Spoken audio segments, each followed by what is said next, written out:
نکو قوم پرستی و در آتش دشمن چوب نما. اگر تاجیک است، اگر پشتون است، اگر ازبک است، هزاره است، عرب است، پاکستانی است، مسلمان است، کلش برادر ما و توست. کلش در آغوش بگی به خاطر آمدن اونمون نظام قوی اسلامی که انشاء الله تعالی ما و تو عسکرشان باشه. یک وحدت، ما شما اتحاد نمیگیم، وحدت مسلمانای جهان باشه و در کل دنیا بیرق لا اله الا الله بلند باشه و ما و شما من حیث عسکرش باشیم مثل خالد ابن ولید. از این خاطر برادرای عزیز، این مسئولیت ایمانی، اخلاقی، وطنی، هرچی که نامش هم ایمانی.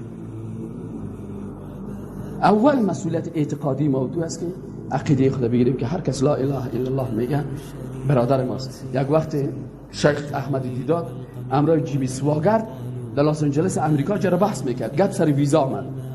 گفت مستر دیداد تو آمدی در لس آنجلس و اینجا کت ما جرا بحث کردی، آیا میشه جرا بحث دیگه خدا در مکه مکرمه بگیریم؟ در مکه مکرمه خود رفتن نمیتونه، انما المشرکون نجس فلا یقربوا المسجد الحرام.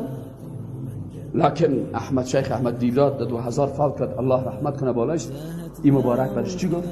برش گفت که جلسه دیگه خدا ما و تو میتونیم در مکه مکرمه بگیریم، لکن وقتی که ما به یونایتد استیت آمدم، وقتی که به امریکا آمدم، رفتم در سفارت امریکا ویزا گرفتم.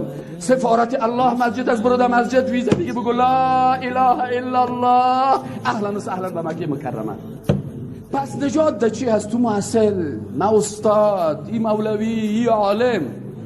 نجات در نقشه رسول الله صلی الله علیه وسلم که لا اله الا الله گفت برادر مسلم.